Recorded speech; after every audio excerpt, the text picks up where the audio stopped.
আসসালামু আলাইকুম। ফারজানা নাহিদ জানাচ্ছেন টিভিতে রাতের খবর। ক্রাউন সিমেন্ট শিরোনাম দেখছিলেন, নিয়ে যাব পুরো খবরে। ক্ষমতাচ্যুত প্রধানমন্ত্রী শেখ হাসিনাকে দেশে ফেরানোর ব্যাপারে ভারতের প্রধানমন্ত্রী নরেন্দ্র মোদীর সঙ্গে প্রধান উপদেষ্টা অধ্যাপক ডক্টর মোহাম্মদ ইউনূসের আলোচনা হয়েছে। তবে এই বিষয়ে কোনো কিছু চূড়ান্ত হয়নি। পররাষ্ট্র উপদেষ্টা তৌহিদ হোসেন এই তথ্য জানিয়ে বলেন, ভারত কোনো দলের সাথে নয়, বাংলাদেশের জনগণের সাথে সম্পর্ক চলমান রাখতে চায়। আরও বলেন, তিস্তা পানি ব্যবস্থাপনা প্রকল্পে চীন ভারত উভয়ের সাথে কাজ করতে আগ্রহী সরকার। রিপোর্টে আরও জানাচ্ছেন শফি মাহমুদ সাগর। প্রধান উপদেষ্টার চীন সফর, থাইল্যান্ডের ব্যাংককে বিমস্টেক সম্মেলনে যোগদান এবং সাম্প্রতিক নানান ইস্যুতে ব্রিফ করেন পররাষ্ট্র উপদেষ্টা। জানান, বিমস্টেক সম্মেলনের ফাঁকে ভারতের প্রধানমন্ত্রী নরেন্দ্র মোদী এবং প্রধান উপদেষ্টার বৈঠকে দুদেশের সম্পর্ক উন্নয়নে আপত্তিকর কথাবার্তা থেকে বিরত থাকতে আহ্বান জানানো হয়েছে। শেখ হাসিনাকে প্রত্যর্পণের বিষয়টি বাংলাদেশ উত্থাপন করলেও এ নিয়ে চূড়ান্ত কিছু হয়নি বলে জানান তিনি। এটা নিয়ে চূড়ান্ত কোনো কথাবার্তা হয়নি, কাজে আমরা এটাকে এখানেই রাখি। আমরা তো তাদের কাছে চেয়েছি যে ফেরত দেওয়া হোক, তাকে বিচারের সম্মুখীন করার জন্য। তিস্তা নদী ব্যবস্থাপনা নিয়ে সরকার চীন এবং ভারত দুদেশের সাথেই সহযোগিতামূলক কাজ করার জন্য উন্মুক্ত আছে জানিয়ে পররাষ্ট্র উপদেষ্টা বলেন, এই বিষয়ে অগ্রগতি সময় সাপেক্ষ। অগ্রগতি সময় সাপেক্ষ ব্যাপার। ঝট করে আমরা কোনো কিছু প্রত্যাশা করছি না যে কালকেই কেউ এসে তিস্তা সমস্যার সব সমাধান করে দেবে। আমাদের একটা আমরেলা এমওইউ আছে। ওই নদীর পানি একটা অত্যন্ত জটিল এবং গুরুত্বপূর্ণ বিষয়। আমরা জানি আমাদের জন্য, সবার জন্যই, আমাদের জন্য বিশেষ করে সিজনাল ফ্লো যেখানে খুব বেশি তফাৎ হয়। কাজেই এ ব্যাপারে আমরা ওপেন থাকা, যেটাকে বলে, আমরা ওপেন আছি। ভারতের সাথেও সহযোগিতা সম্ভব, চীনের সাথেও সম্ভব, কোনোটাতেই কোনো বাধা নেই। অন্যদিকে রোহিঙ্গাদের ফেরত পাঠানোর বিষয়েও কথা বলেন উপদেষ্টা। আন্তর্জাতিক সম্প্রদায় সহ যেটা ইনসিস্ট করছে সেটা হলো যে বর্ডারের ওই পাশে কনজেনিয়াল পরিবেশ সৃষ্টি করা হোক, যাতে করে এই মানুষগুলো অধিকার এবং নিরাপত্তা, এই দুটো বিষয়, অধিকার এবং নিরাপত্তা সহ যেন তারা ফেরত যেতে পারে। গাজায় হামলা বিরোধী আন্দোলনের মাঝে যারা ভাঙচুর, লুটপাট করেছে তারা দেশের ভালো চায় না অভিযোগ করে পররাষ্ট্র উপদেষ্টা বলেন, এ ঘটনায় বিদেশি বিনিয়োগে কোনো প্রভাব পড়বে না। বাংলাদেশের যারা ভালো দেখতে চায় না তারা এই কাজটা করেছে। কারণ শফি মাহমুদ সাগর, এনটিভি নিউজ, ঢাকা। রোহিঙ্গাদের ফিরিয়ে নেয়ার বিষয়ে আরাকান আর্মি সম্মতি দিয়েছেন বলে জানিয়েছেন প্রধান উপদেষ্টা রোহিঙ্গা বিষয়ক high representative doctor Khalilur Rahman. বিকেলে ফরেন সার্ভিস একাডেমিতে ব্রিফিংয়ে তিনি বলেন, রোহিঙ্গা প্রত্যাবাসনের সময় বিবদমান দুপক্ষের মধ্যে যুদ্ধবিরতি দরকার। জানান, ঈদের আগে রোহিঙ্গা প্রত্যাবাসন নিয়ে কাজ করছে সরকার। বলেন, আগামী 2 বছর বিমস্টেক সভাপতির দায়িত্ব পালনকালে দক্ষিণ এশিয়া এবং দক্ষিণ পূর্ব এশিয়া যোগসূত্র তৈরি এবং মুক্ত বাণিজ্য চুক্তি করতে ভূমিকা রাখবে বাংলাদেশ। সাইডলাইনে নরেন্দ্র মোদীর সঙ্গে প্রধান উপদেষ্টার বৈঠক প্রসঙ্গে তিনি বলেন, মোদী জানিয়েছেন ব্যক্তি বা দল নয়, বরং ভারত বাংলাদেশ সম্পর্ক হবে রাষ্ট্রের সাথে রাষ্ট্রের। সবসময় বলেছি, আমরা সকল পক্ষের সঙ্গে যোগাযোগ, সবার সঙ্গে আমাদের যোগাযোগ আছে, সবার সঙ্গে, কাউকে বাদ দিয়ে আমরা এই কাজ করছি। আরাকানে যাতে শান্তি এবং স্থিতি কিছুটাও দ্রুত ফিরে আসে, মায়ানমার সরকারের সঙ্গে আলাপ করেই আমি সেক্রেটারি জেনারেলের কাছে গিয়েছি এবং তাকে আমরা বলেছি যে রাখাইনের যে মানবিক সমস্যা, যে সংকট, সেইটা মোকাবেলার জন্য আন্তর্জাতিক সাহায্যের বিকল্প নাই। দক্ষিণ কোরিয়ার বিনিয়োগকারীরা জানিয়েছেন, বাংলাদেশে উল্লেখযোগ্য বিনিয়োগ করতে তারা প্রস্তুত। প্রধান উপদেষ্টা অধ্যাপক ডক্টর মোহাম্মদ ইউনূসের সঙ্গে রাষ্ট্রীয় অতিথি ভবন যমুনায় অনুষ্ঠিত বৈঠকে এই ঘোষণা দেয় ইয়ংওন কর্পোরেশনের চেয়ারম্যান কি হাকসুং এর নেতৃত্বে কোরিয়ান বিনিয়োগকারীদের প্রতিনিধি দলটি। এলজির কর্মকর্তাদের পাশাপাশি টেক্সটাইল, ফ্যাশন, স্পিনিং, লজিস্টিক্স, স্বাস্থ্যসেবা, বিদ্যুৎ এবং নবায়নযোগ্য শক্তি খাতে কোরিয়ার কয়েকটি বড় কোম্পানির প্রতিনিধিরা অন্তর্ভুক্ত ছিল। ব্যবসায়িক পরিবেশ তৈরিতে শ্রম, শিল্প, জ্বালানি এবং বিনিয়োগ নীতিতে সরকারের পদক্ষেপের কথা জানান প্রধান উপদেষ্টা।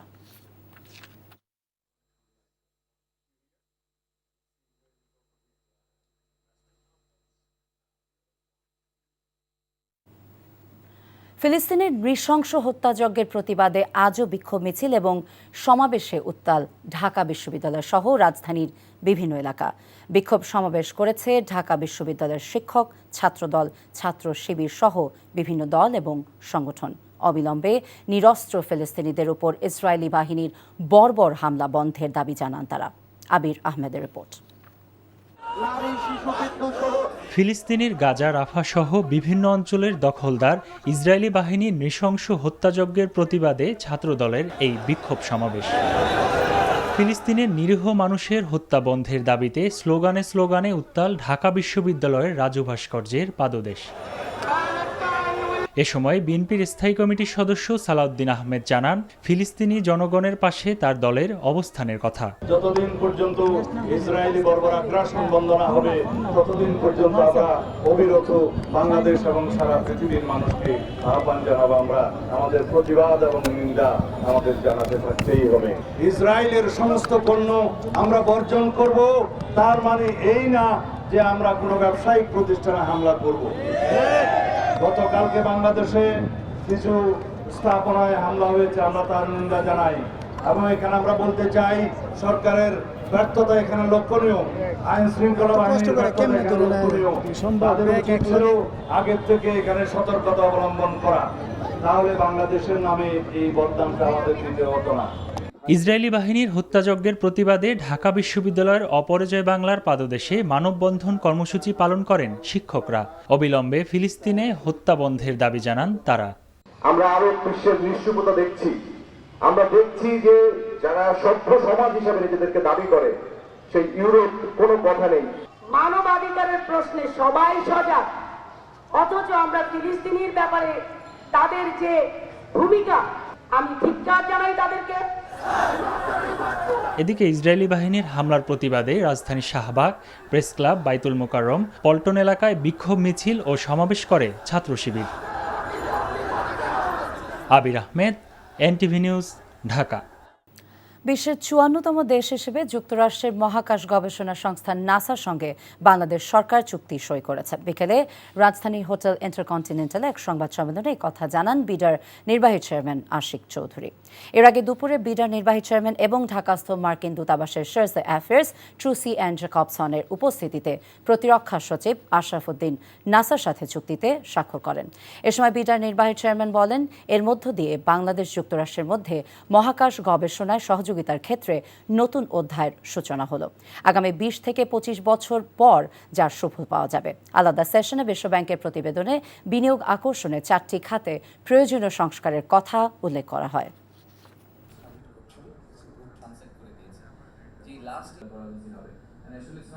নাসার সাথে আমরা আজকে আর্টেমিস অ্যাকর্ড সাইন করেছি। তো এই ফিউচার আউটলুকটার উপর বেস করে আমরা একটা আর্টেমিস অ্যাকর্ড বলে একটা কম্বাইন্ড এফোর্ট চালু করা শুরু হয়েছিল। আমরা 54তম দেশ হিসেবে আজকে জয়েন করলাম। যে ওয়ার্ল্ড ব্যাংকের এই রিপোর্টটাতে যখন কোনো একটা সম্ভাবনার কথা বলা হয়েছে, তখন বলা হয়েছে যে যদি এই ডিসিশনগুলো নেওয়া হয় বা এই ইন্টারভেনশনগুলো করা হয়, তাহলে এই ইন্ডাস্ট্রিতে এত হাজার নতুন এমপ্লয়মেন্ট জেনারেশন হতে পারে। প্রবাসীদের ভোটাধিকার প্রয়োগের বিষয়টি আর ঝুলে থাকা উচিত নয় জানিয়ে প্রধান নির্বাচন কমিশনার এএমএম নাসিরউদ্দিন বলেন, সীমিত পরিসরে হলেও এটি চালু করা হবে। সকালে নির্বাচন কমিশনে প্রবাসী ভোটারদের ভোট দানের বিষয়ে কর্মশালা উদ্বোধন করে প্রধান নির্বাচন কমিশনার একথা বলেন। তিনি আরও বলেন, প্রবাসীদের ভোটাধিকারের বিষয়টি পাইলটিং করার ক্ষেত্রে মধ্যপ্রাচ্য এখন উপযুক্ত স্থান নয়, যদিও সেখানে অনেক বাংলাদেশি আছে। তবে মালয়েশিয়া সহ বেশ কিছু দেশ রয়েছে সেখানে পাইলটিংয়ের বিষয়টি ভাবা যেতে পারে বলে জানান CEC.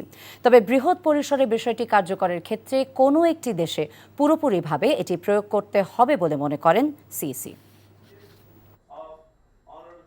We want concrete suggestions, and after this session will be over today, with all your wise inputs, we will request you to come up with an appropriate architecture.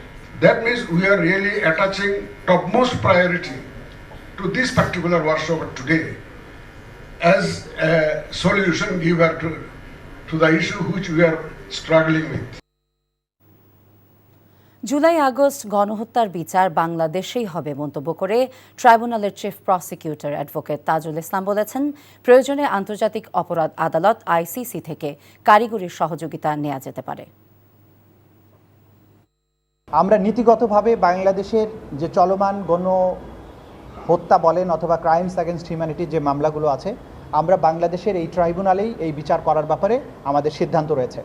আমরা কোনো অবস্থাতেই এই বিষয়টি আইসিসিতে প্রেরণ করতে চাই না, এটা আমাদের সম্মিলিত সিদ্ধান্ত। আমরা চাই আইসিসি যদি আমাদেরকে টেকনিক্যাল সাপোর্ট দেয়, এইখানে বিচার হবে, তারা আমাদের বিভিন্ন টেকনিক্যাল সাপোর্ট দেবেন, সেটা অবশ্যই আমরা গ্রহণ করব, যেমনটি আমরা জাতিসংঘের কাছে সাহায্য চেয়েছিলাম। হত্যা চেষ্টার মামলায় ব্যারিস্টার তুরিন আফরোজকে 4 দিনের পুলিশ রিমান্ড মঞ্জুর করেছে ঢাকার একটি আদালত। তুরিনের পক্ষে শুনানিতে কোনো আইনজীবী অংশ না নেওয়ায় নিজেই শুনানি করেন তিনি।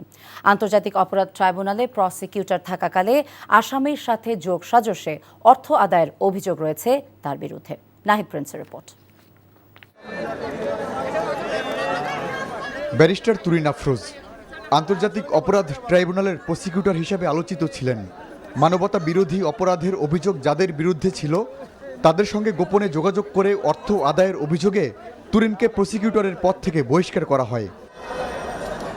বেআইনি কাজ করলে দোষীদের আইনের আওতায় আনার পর দোষী কিংবা নির্দোষ হিসাবে আইনি লড়াই করার দায়িত্ব ছিল যার কাঁধে, আজকে তিনি জুলাই হত্যা চেষ্টা মামলার আসামি হিসেবে আদালতের কাঠগড়ায়।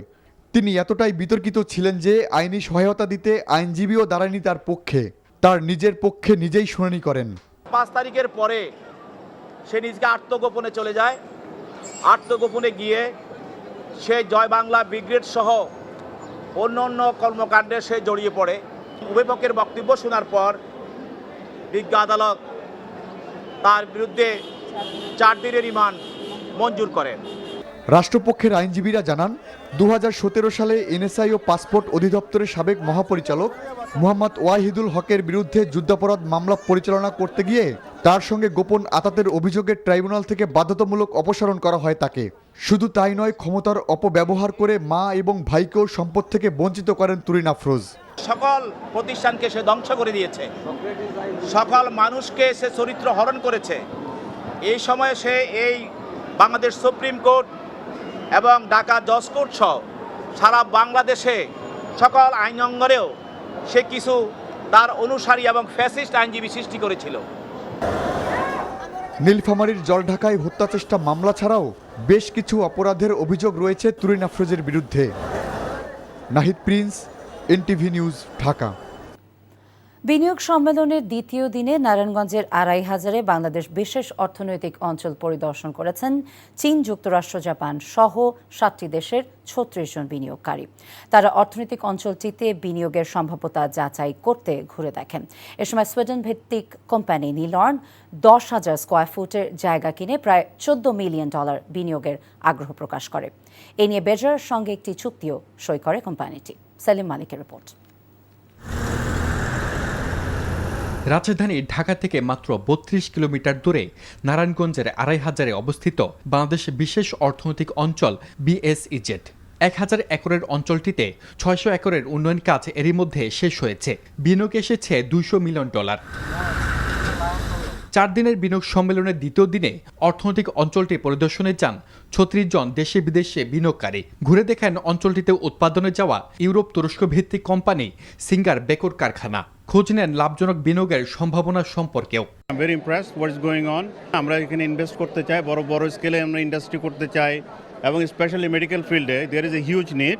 I see a lot of opportunity here, and the loss of level playing field and is very smooth, and transition is good. So I am very hopeful and optimistic to do something in my motherland. অঞ্চলটিতে এখন পর্যন্ত $78 million বিনিয়োগ করেছে singer Beko. এখানে বিদেশিদের বিনিয়োগের আহ্বান জানিয়ে সংস্থাটির ব্যবস্থাপনা পরিচালক জানান, বাংলাদেশ একটি সম্ভাবনার দেশ। We as a company, we are confident, and that's why we invested $78 million, and we will invest more. Bangladesh is rated as a land of opportunities. Thank you. Unfolding all these challenges, we believe the country will grow, inshallah. পরিদর্শনে এসে তাৎক্ষণিক বিনিয়োগের আগ্রহের কথা জানান Sweden ভিত্তিক company লিলর্ন। বেজার সঙ্গে একটি সমঝোতা চুক্তি করে প্রতিষ্ঠানটি। এখানে যে ফ্যাক্টরিটা আমরা করতে যাচ্ছি সেখানে আমরা এই গার্মেন্টস অ্যাক্সেসরিজের ট্রিমিংসটাকে ফুলি প্রডিউস করার চিন্তা ভাবনা করছি। এটা বিনিয়োগ অ্যাপ্রক্সিমেটলি 11 মিলিয়ন থেকে 13-14 মিলিয়ন পর্যন্ত যাওয়া সম্ভব হবে। এ সময় বাংলাদেশ সরকারের পক্ষ থেকে জানানো হয় বিদেশি বিনিয়োগকারীদের সব ধরনের নীতি সহায়তা দিতে প্রস্তুত সরকারের সংস্থাগুলো। সেলিম মালিক, এনটিভি নিউজ, 2500, নারায়ণগঞ্জ। বিশ্বের শক্তিশালী দেশের তালিকায় 47তম স্থানে উঠে এসেছে বাংলাদেশ। যুক্তরাষ্ট্রভিত্তিক সংবাদ মাধ্যম ইউএস নিউজের তালিকায় বাংলাদেশ পেছনে ফেলেছে আয়ারল্যান্ডের মতো ইউরোপীয় দেশকেও। তালিকার শীর্ষে রয়েছে যুক্তরাষ্ট্র, এরপর চীন, রাশিয়া, যুক্তরাজ্য এবং জার্মানি। যেসব দেশ বৈশ্বিক নীতি নির্ধারণী পর্যায়ে রয়েছে এবং অর্থনীতিতে জোরালো ভূমিকা রাখে, এসব বিবেচনা করে এই তালিকা তৈরি করা হয়েছে। এছাড়াও গুরুত্ব পেয়েছে তাদের পররাষ্ট্রনীতি, সামরিক বাজেট এবং বৈশ্বিক গ্রহণযোগ্যতা। তালিকাটিতে বাংলাদেশ ছাড়া দক্ষিণ এশিয়ার একমাত্র দেশ হিসেবে আছে ভারত, তাদের অবস্থান 12তম।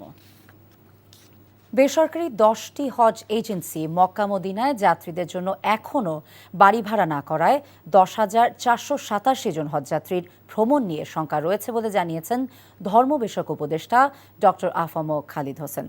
আজ সচিবালয়ের সংবাদ সম্মেলনে তিনি একথা জানান। 29 এপ্রিল থেকে হজ ফ্লাইট শুরু হবে বলেও জানান তিনি। নজরানা চৌধুরীর রিপোর্ট। হজের বাকি আর মাত্র কিছুদিন। এবার বাংলাদেশ থেকে হজে যাচ্ছেন মোট 87,100 জন, যার মধ্যে সরকারি ব্যবস্থাপনায় যাবেন 5,200 আর বেসরকারি ব্যবস্থাপনায় যাচ্ছেন 81,900 জন। মঙ্গলবার সচিবালয়ে এক সংবাদ সম্মেলনে ধর্ম বিষয়ক উপদেষ্টা বলেন, ইতোমধ্যে সরকারের পক্ষ থেকে সব ধরনের প্রস্তুতি নেওয়া হয়েছে। সে মোতাবেক এপ্রিলের 29 তারিখ থেকে হজ ফ্লাইট শুরু হবে বলেও জানান তিনি। এখন তাদের বিচার কার্যক্রম চলমান রয়েছে এবং আমরা আশা করছি অল্প কিছুদিনের মধ্যে ভিসা প্রক্রিয়াকরণ সম্পন্ন হবে ইনশাআল্লাহ। আমাদের হজযাত্রীরা আগামী 29 এপ্রিল হতে হজের উদ্দেশ্যে ফ্লাইট শিডিউল মোতাবেক সৌদি আরব গমন করবেন। সৌদি সরকারের নিয়মানুযায়ী এবার হজ এজেন্সিগুলোকে যাত্রীদের জন্য অনলাইনে বাড়ি ভাড়া করার বাধ্যবাধকতা রয়েছে, কিন্তু এখনও 9টি এজেন্সি তাদের যাত্রীদের জন্য বাড়ি ভাড়া করেনি বলে জানান উপদেষ্টা, যে কারণে অনেক যাত্রীর হজযাত্রা শঙ্কার মধ্যে আছে বলেও জানান তিনি। এজেন্সিগুলো হলো Islamia travels and tours, relation travels and tours, Euro Bengal travels and tourism, challenger travels and tours limited, Gulf travels, Venice travels and tours, Barsha overseas, Kaplan overseas limited এবং Darul Iman international travels and tours. Saudi সরকারের ঘোষিত road map অনুসারে আগামী 18 এপ্রিলের মধ্যে সকল হজযাত্রীর visa সম্পন্ন করার বাধ্যবাধকতা রয়েছে। এজেন্সি সমূহকে অব্যাহতভাবে অনলাইন প্ল্যাটফর্মে বাড়ি ভাড়া রিকোয়েস্ট সাবমিট করার জন্য তাগিদ দেওয়া হচ্ছে। হজযাত্রীদের প্রতি কতিপয় হজ এজেন্সির কমিটমেন্ট ও দায়বদ্ধতার অভাবে এখনও বেসরকারি মাধ্যমে 10,487 জন হজযাত্রীকে নিয়ে আমরা শঙ্কার মধ্যে আছি। কোনো এজেন্সির অবহেলা বা গাফিলতির কারণে একজন হজযাত্রীও যদি হজ করতে না পারেন, সেই দায় সংশ্লিষ্ট এজেন্সিকে নিতে হবে। এবারের হজে সরকারি কোনো কর্মচারীকে বাংলাদেশ থেকে সৌদি আরবে দায়িত্ব পালনের জন্য নেওয়া হচ্ছে না বলেও জানান উপদেষ্টা। নজরানা চৌধুরী, এনটিভি নিউজ, ঢাকা। পবিত্র ওমরা পালন করতে যাওয়া মুসল্লিদের 29 এপ্রিলের মধ্যে সৌদি আরব ছাড়ার নির্দেশ দেওয়া হয়েছে। এছাড়া 13 এপ্রিল পর্যন্ত সৌদি আরবে প্রবেশ করে ওমরা সম্পন্ন করতে হবে বলেও জানানো হয়েছে। তবে নির্ধারিত সময়ের মধ্যে সৌদি না ছাড়লে তাদের শাস্তির আওতায় আনা হবে। হজ মৌসুমের প্রস্তুতি হিসেবে এই সময়সীমা নির্ধারণ করা হয়েছে। হজ পালনের জন্য 29 এপ্রিল থেকে সৌদি কর্তৃপক্ষের প্রস্তুতি কার্যক্রম শুরু হবে। কক্সবাজারের টেকনাফের সেন্ট মার্টিনস সমুদ্র উপকূল থেকে 5টি ট্রলার সহ 11 জন জেলেকে ধরে নিয়ে যাবার অভিযোগ উঠেছে মিয়ানমারের বিদ্রোহী গোষ্ঠী আরাকান আর্মির বিরুদ্ধে। অন্যদিকে অবৈধভাবে সমুদ্রপথে মালয়েশিয়া যাবার সময় সেন্ট মার্টিনসের অদূরে বঙ্গোপসাগর থেকে বিকেলে ট্রলার সহ নারী, শিশু সহ 214 রোহিঙ্গাকে আটক করেছে নৌবাহিনী। তারা জানায় মানব পাচারকারী এবং দালাল চক্রকে ধরতে অভিযান চালাচ্ছে আইন শৃঙ্খলা বাহিনী। এর আগে দুপুরে টেকনাফের শাহপুরীর দ্বীপ থেকে 15 কিলোমিটার দূরে সাগর থেকে মাছ শিকার করে ফেরার সময় অস্ত্রের মুখে ট্রলার সহ 11 জেলেকে ধরে নিয়ে যায় আরাকান আর্মি। টেকনাফ বিজিবি ব্যাটালিয়নের অধিনায়ক লেফটেন্যান্ট কর্নেল আশিকুর রহমান বলেন, নিখোঁজ জেলেদের তথ্য সংগ্রহ করা হচ্ছে, তাদের ফেরত আনার প্রক্রিয়া চলছে। এই ছিল রাতের খবরে। এই খবরের ভিডিও সবরি জানতে ভিজিট করুন এনটিভি অনলাইন www.ntvbd.com। এছাড়া এনটিভির জনপ্রিয় সব অনুষ্ঠান এবং খবরের আপডেট জানতে ভিজিট করুন আমাদের ইউটিউব এবং ভেরিফাইড ফেসবুক পেজ। রাত 1টায় মধ্যরাতের খবর দেখার আমন্ত্রণ রইল। সবাইকে ধন্যবাদ।